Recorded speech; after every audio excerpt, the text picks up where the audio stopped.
રાજકોટ શહેરની અનેક ખાનગી શાળાઓના ધોરણ 10 નું હજી તો રિઝલ્ટ આવતીકાલે આવનાર છે. પહેલા જ લગભગ વેકેશન બેચ ચાલુ કરી નાખી છે. અમને છેલ્લા 2 દિવસથી અનેક વિદ્યાર્થીઓના અને એના વાલીઓના ફોન આવ્યા છે કે વેકેશન રાજ્ય સરકાર જે જાહેર કરે છે એ વેકેશનની જાહેરનામાનો ભંગ કરીને અનેક રાજકોટની ખાનગી શાળાઓ નામચીન છે અને અનેક નાની મોટી શાળાઓ છે કે વિદ્યાર્થીઓની પાસેથી વેકેશન બેચના નામે 30,000, 35,000, 38,000 એવી વેકેશન બેચના નામે ફી લઈ અને વિદ્યાર્થીઓને શાળા પર બોલાવી રહી છે. અત્યારે સમાજની અંદર વિદ્યાર્થીઓની આત્મહત્યા અને શૈક્ષણિક ભારને લીધે બનતા અનેક પ્રકારના કિસ્સાઓને લીધે સમાજ માટે આ ચિંતાનો વિષય છે. ત્યારે શાળા સંચાલકો એ પોતાની ફીની લાલચે વેકેશન બેચ નામની એક નવી પદ્ધતિ અપનાવી છે. પહેલા વેકેશન બેચ મફતની અંદર કરાવતા, પરંતુ અનેક ખાનગી શાળાઓ હવે વેકેશન બેચના નામે JEE નીટના નામે વિદ્યાર્થીઓ પાસેથી ફીઓ ખંખેરવાનું ચાલુ કર્યું છે.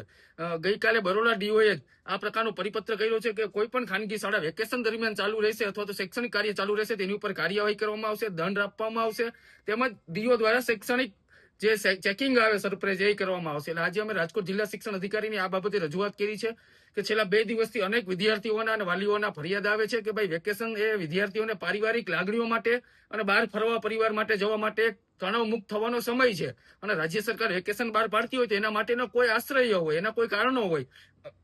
મનોવૈજ્ઞાનિક રીતના વેકેશન વિદ્યાર્થીઓ માટે ખૂબ જ અગત્યનું છે, કારણ કે તેઓએ 10મું ધોરણ અથવા તો 12મું ધોરણ કર્યું હોય તો આખું વર્ષ દરમિયાન તનતોડ દિવસ રાત મહેનત કરી હોય, એ પછી વેકેશન ગાળા દરમિયાન એ પરિવાર સાથે તણાવ મુક્ત રહે, નાના મોટા વેકેશનની અંદર બહાર ફરવા જાય એટલે મેન્ટલી સ્ટ્રેસ છે એ દૂર થઈ શકે. પરંતુ રાજકોટની શાળાઓ આ બધું અવગણીને પોતાની ફી માટે વિદ્યાર્થીઓને ખોટો મોનોપોલીનો ભોગ બનાવી અને આ નવી સિસ્ટમ ચાલુ કરી છે. અમે ડીઓને રજૂઆત કરી છે કે આનું અમલીકરણ ફરજિયાત થવું જોઈએ, સરપ્રાઇઝ વિઝિટિંગ થવું જોઈએ.